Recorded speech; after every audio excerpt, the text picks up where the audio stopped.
Hey everyone, welcome to my channel. तो ये है क्लास 4 की हिंदी व्याकरण सुधा, जिसमें आज हम करने वाले हैं पहला चैप्टर इसका भाषा। तो भाषा मीन्स लैंग्वेज। माधवी संकेत से दिशा को कुछ समझा रही है। ये पिक्चर देखिए, इसमें एक माधवी है और एक दिशा है जो संकेत से कुछ समझा रही है। दिशा उसकी बात नहीं समझ पा रही। हम अपने मन की हर बात संकेतों से नहीं समझा सकते। तो यहाँ पर माधवी क्या कर रही है, संकेतों से अपनी बात समझा रही है, लेकिन दिशा समझ ही नहीं पा रही। तो हम सारी बात संकेतों से नहीं समझा सकते। कुछ बात को समझाने के लिए हमें बोलना पड़ता है। जैसे कि ये चैप्टर समझाने के लिए मैं बोल रही हूँ, तो मैं भी भाषा का प्रयोग कर रही हूँ, ठीक है ना। यदि वे आपस में बातचीत करें तो दिशा उसकी बात समझ सकती है, तो बातचीत करना बहुत ज़रूरी है। माधवी: दिशा, देखो नानी जी ने मेरे जन्मदिन का उपहार भेजा है। दिशा: अरे वाह। माधवी: मुझे भी दिखाओ। माधवी: हाँ, मिलकर देखते हैं। उपहार के साथ नानी जी ने एक पत्र भी भेजा है, पहले उसे पढ़ते हैं। दिशा: अच्छा, पत्र भी है, फिर पहले पत्र पढ़ो। तो ये क्या है, उन्होंने आपस में बातचीत करी, तो उनको क्या हुआ, उनको समझ में आया, बेसिकली दिशा को समझ में आया कि वो क्या कहना चाह रही है माधवी। दिशा को माधवी की बात कैसे पता चली? कैसे पता चली? जब उसने क्या किया, सुना। सुनकर। माधवी ने दिशा को कैसे बताया? बोलकर। दिशा ने पत्र में लिखी बात कैसे जानी? पढ़कर। दिशा की नानी ने उसे पत्र कैसे भेजा? लिखकर। तो ये क्या है, ये सारे फॉर्म्स हैं आपके भाषा के। इस प्रकार हम सुनकर, बोलकर, पढ़कर तथा लिखकर अपने विचार प्रकट करते हैं तथा दूसरों के विचार जानते हैं। तो अपनी बात को एक दूसरे तक पहुंचाना, ठीक है, मतलब एक जरिया जो है वो क्या है, भाषा। उसी को हम क्या कहते हैं, भाषा कहते हैं। सो अपनी बात को एक दूसरे तक पहुंचाने के लिए हम जिस साधन को अपनाते हैं उसे क्या कहते हैं, हम भाषा कहते हैं।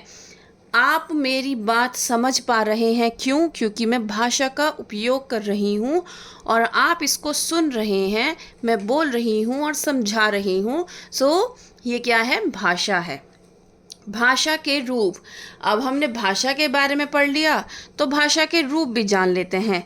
तो भाषा के दो रूप हैं, मौखिक और लिखित। मौखिक भाषा जो हम मुंह से बोलते हैं, मुख से निकली हुई भाषा। मुख मीन्स मुंह, हम जो मुंह से बोलते हैं। जब हम बोलकर और सुनकर अपने विचारों को एक दूसरे तक पहुंचाते हैं, तो यह भाषा का मौखिक रूप कहलाता है। लिखित भाषा। लिखित का अर्थ है लिखी हुई भाषा, जैसे कि लेटर लिखा था उसकी नानी ने।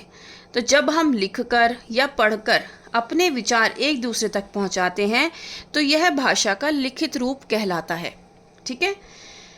संसार में अलग अलग भाषाएं बोली और लिखी जाती हैं, जैसे चीन की चीनी, जापान की जापानी आदि। तो ये क्या है, ये भाषाएं हैं। वहाँ पर यही भाषाएं बोली जाती हैं और लिखी जाती हैं। तो भारत में भी अनेक भाषाएं बोली जाती हैं। हिंदी भारत की राजभाषा है। कुछ भारतीय भाषाएं हैं, जैसे पंजाब की पंजाबी है, गुजरात की गुजराती है, राजस्थान की राजस्थानी, केरल की मलयालम, कश्मीर की कश्मीरी, महाराष्ट्र की मराठी, आंध्र प्रदेश की तेलुगु, तमिलनाडु की तमिल, असम की असमी, उत्तर प्रदेश की हिंदी, कर्नाटक की कन्नड़ और मणिपुर की मणिपुरी। तो ये क्या है, अलग अलग राज्य की अलग अलग भाषाएं हैं भारत के अंदर। तो हमने इस चैप्टर में क्या सीखा? आज हमने सीखा कि भाषा के द्वारा हम अपनी बात को एक दूसरे तक पहुंचाते हैं। भाषा के दो रूप हैं, मौखिक और लिखित। सभी देशों की अलग अलग भाषाएं होती हैं, जो कि हमने यहाँ पे पढ़ी। ये टेबल बहुत इम्पॉर्टेंट है, आपको ये याद करनी है। सबसे बड़ी बात, हिंदी क्या है, भारत की राजभाषा है। ये क्वेश्चन बहुत पूछा जाता है, ठीक है। इसका कार्यपत्रक हम कर लेते हैं, मतलब इसकी जो वर्कशीट है वो यहाँ पर गिवन है। सही उत्तर चुनकर निशान लगाइए, टिक द करेक्ट आंसर। निम्नलिखित विकल्पों में से कौन सा विकल्प लिखित भाषा का उदाहरण है? तो कौन सा लिखित भाषा का, ये तो पढ़ रहा है, ये सुन रहा है, ये बोल रहा है, और ये क्या है, ये कुछ समझा रही है। इसने पूछा है लिखित भाषा का। तो हमने क्या पढ़ा था यहाँ पर, अगर आप देखो, जो लिख कर और पढ़ कर अपनी बात कहे वो क्या है, लिखित भाषा का है, ठीक है ना। तो यहाँ पे देखो ये पढ़ रहा है ना, तो ये लिखित भाषा का है, और जो लिख रहा है वो क्या है, वो भी लिखित भाषा का है। समझ में आया।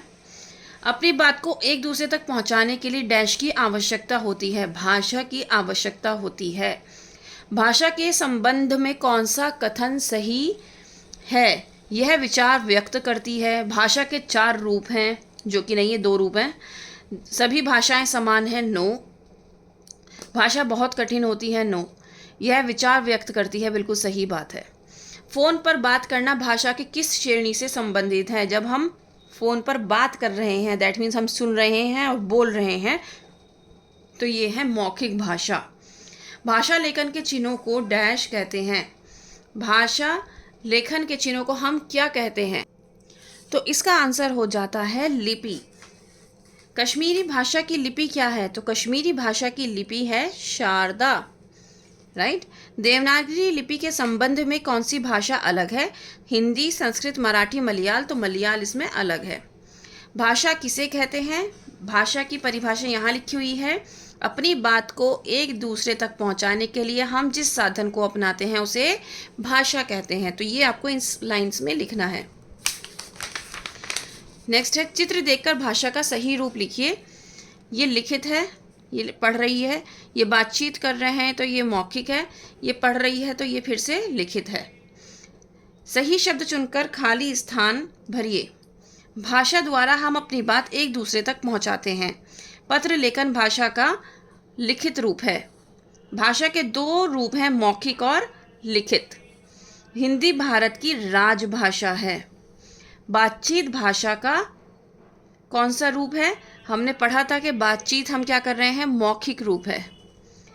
गुजरात की गुजराती, पंजाब की पंजाबी, राजस्थान की राजस्थानी, कश्मीर की कश्मीरी और केरल की मलयालम, आंध्र असम की, पहले और कर लेते हैं, असम की असमी, देन उत्तर प्रदेश की हिंदी, तमिलनाडु की तमिल, ठीक है ना। देन हमारे पास आंध्र प्रदेश और महाराष्ट्र की बच जाती है। जिसको नहीं समझ में आए वो यहाँ सर देख सकता है। महाराष्ट्र की मराठी है। अगर आपको आंध्र प्रदेश की नहीं पता, महाराष्ट्र की पता है, तो आप वो भी देख सकते हैं, ठीक है ना। सो आंध्र प्रदेश की तेलुगु है और महाराष्ट्र की मराठी है। तो इस तरीके से मैंने इसीलिए बोला था कि ये जो टेबल है ये बहुत ज़्यादा इंपॉर्टेंट है। किस वजह से इम्पॉर्टेंट है वो आपको पता होगा कि इस तरीके से मैचिंग के फॉर्म में भी आपको ये दे दी जाती है, क्योंकि ये आपकी इंडिया के जितने भी स्टेट्स हैं उनकी भाषाएं हैं, अलग अलग जगह की अलग अलग भाषाएं हैं जो कि इम्पॉर्टेंट है, राइट। तो इस तरीके से ये वाला आपका चैप्टर कंप्लीट हो जाता है। विद वर्कशीट मैंने कंप्लीट किया है। उम्मीद करती हूँ कि ये आपके लिए हेल्पफुल रहेगा। If yes, please like, share and subscribe. That's all, thank you.